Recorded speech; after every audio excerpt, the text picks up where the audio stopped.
Philippine National Police sinigundahan ang pahayag ng Dueñas Police na walang tanim droga sa ikinasang bypass operation sa Dueñas, Iloilo. Pero ayon kay PNP spokesperson Police Colonel Jean Fajardo, iimbestigahan pa rin nila ang insidente at agad na aaksyonan kung may nakitang pagkakamali. Nauna nang sinabi ni Police Captain Jesus Batilante na lihitimo ang operasyon at putol ang nag-viral na bahagi ng video. Aksidente lamang daw na nahulog ng pulis ang item na nakuha sa suspect. 3 Chinese national arestado sa bypass operation sa Angeles City. Aabot sa 500 gramo ng shabu na may halagang 3.4 million pesos ang nakuha sa mga suspect.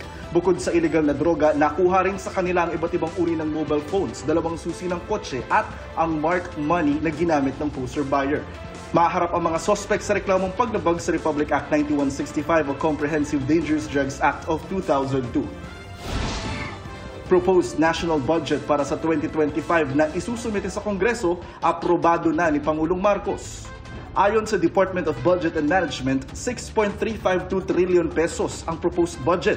Makatatanggap ng pinakamalaking alokasyon ng edukasyon, public works, health, interior and local government at national defense. Para sa GMA Integrated News, ako si Jonathan Andal, ang inyong saksi.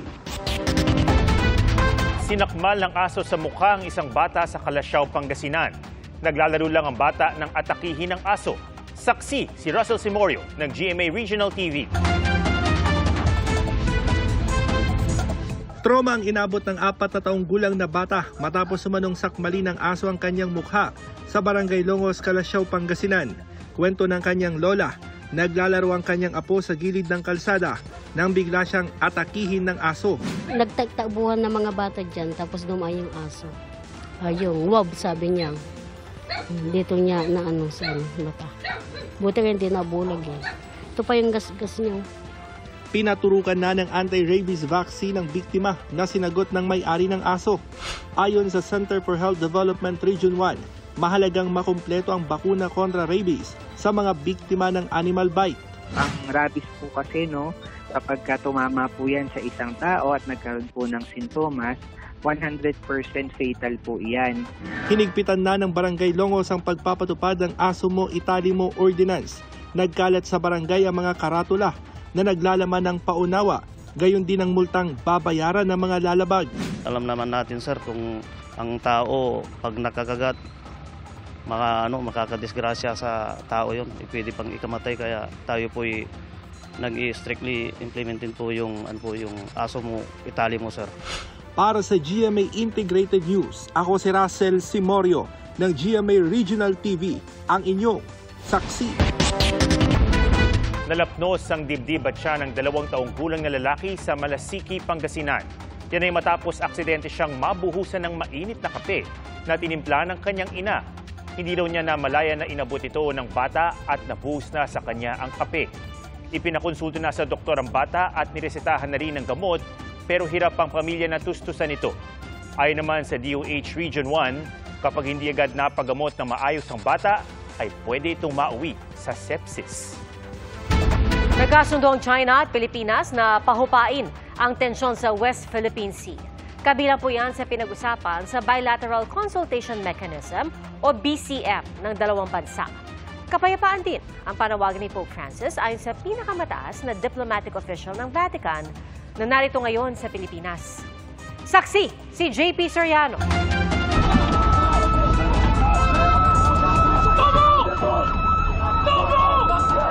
Hanggang sa issue ng tensyon ng Pilipinas at China sa West Philippine Sea. Stop! This is our territory! Nananatiling para sa kapayapaan pa ang Vatican.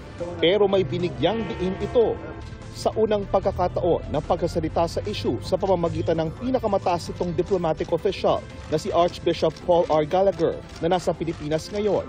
Bagamat nais-anya ni Pope Francis na maayos sa mapayapang pag-uusap ang anumang gulo, may dapat anyang sundin ang mga bansa. We would encourage parties in conflict to abide by international law and to pursue those that as a way of resolving difficulties and problems with the best interests of all involved. Hindi direktang tinukoy pero bahagi na ng international law ang 2016 arbitral ruling na nagbabasura sa pang-aangkin ng China sa halos buong South China Sea kabilang ang West Philippine Sea. Ang pulong ng kinatawan ng Santo Papa at ni Pangulong Bongbong Marcos at Foreign Affairs Secretary Enrique Manalo nataon sa ika-9 na Bilateral Consultation Mechanism o BCM ng Pilipinas at China, kung saan direktang tinalakay ang mga insidente sa West Philippine Sea. Ayon sa DFA, binigyang diin ng Pilipinas sa Chinese Vice Foreign Minister ng China na hindi titigil ang Pilipinas sa pagprotekta sa interes at soberanya nito sa West Philippine Sea. Kasunod ng mga insidente sa West Philippine Sea kamakailan, kinilala na magkabilang panig na kailangang ibalik ang tiwala at kondisyong makatutulong para sa produktibong dialogo.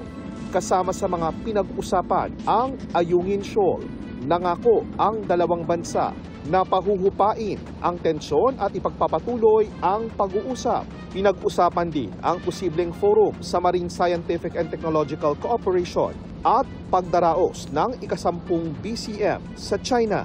We noted our shared perspective that amidst the various international challenges and conflicts, the international community must be united in preserving a world where differences are resolved peacefully and on the basis of international law. Dahil halos 80% ng Pilipino ay Katoliko, tinanong ang Arsobispo kung nagpaabot ba ito ng mensahe sa Pilipinas kaugnay ng divorce bill na pumasa na sa House of Representatives. Sa ngayon, Vatican at Pilipinas na lang ang walang diborsyo sa buong mundo. Bagamat di anya nagbabago ang posisyon ng Vatican. There have been no communications between Rome and the local Catholic Church, certainly no diplomatic overtures to the department or to the government. Pero may mensahe ang Vatican sa mga Pilipinong Katoliko, kabilang ang mga politiko. We would obviously encourage Filipino Catholics, particularly their political leaders, to listen to their pastors and to try and offer whatever is the best approach to this. At dahil ipauubayan na raw na Santo Papa ang pahayag kaugnay sa Absolute Divorce Bill sa Pilipinas, sabi ni Archbishop Gallagher na katakda niyang pulungin ng mga obispo ng Catholic Bishops' Conference of the Philippines sa isang plenary meeting sa mga susunod na araw. Para sa GMA Integrated News, JP Soriano ang inyong saksi. Posible maulit bukas yung mga pag-ulang naranasan kanina sa ilang bahagi ng bansa. Base sa datos ng Metro Weather, mataas ang tsansa ng ulan bukas ng hapon sa Northern at Central Luzon, Calabarzon, Mimaropa at Bicol Region.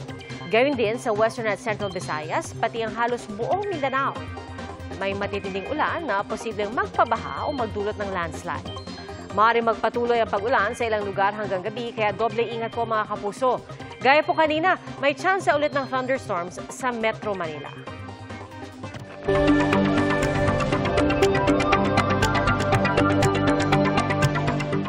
Ang ilang nasimula ni outgoing Secretary Sara Duterte, ipagpapatuloy raw ng bagong talagang kalihim ng DepEd na si Senator Sonny Angara.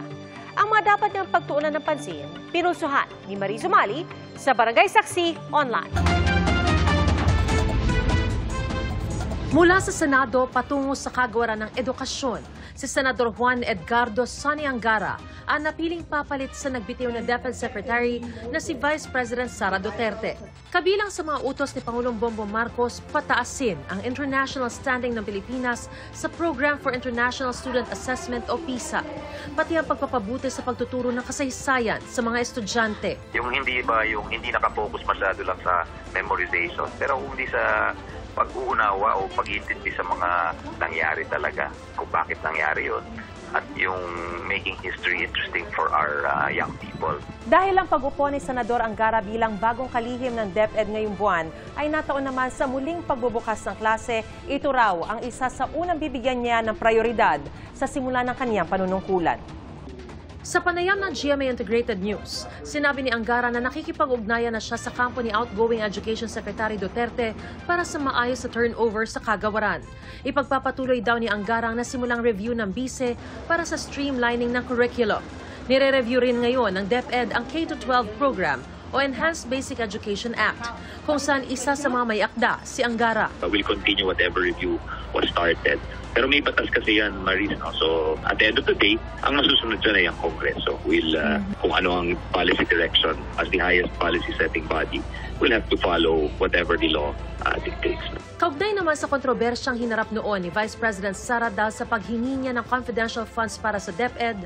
Well, I think hindi na humingi si Vice President for the last 2 years ng confidential funds. So, I don't think it will be necessary. Sa pahayag ng DepEd para i-welcome ang susunod na kalihim, sinabing handa raw silang makipagtulungan sa kanyang liderato para sa pag-aangat ng kalidad ng basic education sa bansa.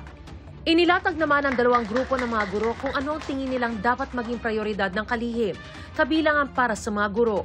Reduction ng administrative work, no, Yes. at yung payment of overtime pay, no. Ang mga ito ay napakaganda, no, ng mga policies, no. Pero hindi pa ito napatutupad. Sana mabigyan ng pagkakataon na maging kabahagi ng pagbubuo ng programa ang mga stakeholders, lalong-lalo na yung ating mga guro. Sa aming pagtatanong online, maraming kapuso ang sumagot na sana itaas na ang sahod ng mga guro. Bukod dyan, sabi ng isa, sana'y mapabuti ang mga school building at training para sa mga guro. But of course, we support any pending measures like we supported yung increase in the teaching allowance. Yun, isa tayo sa mga authors nun. So anything that will help improve the compensation and the benefits of our teachers, 100% supportive tayo. Sabi naman ng isang netizen, sana pagtuunan ng pansin ang creative thinking ng mga estudyante at kanilang kakayahan sa agham at matematika.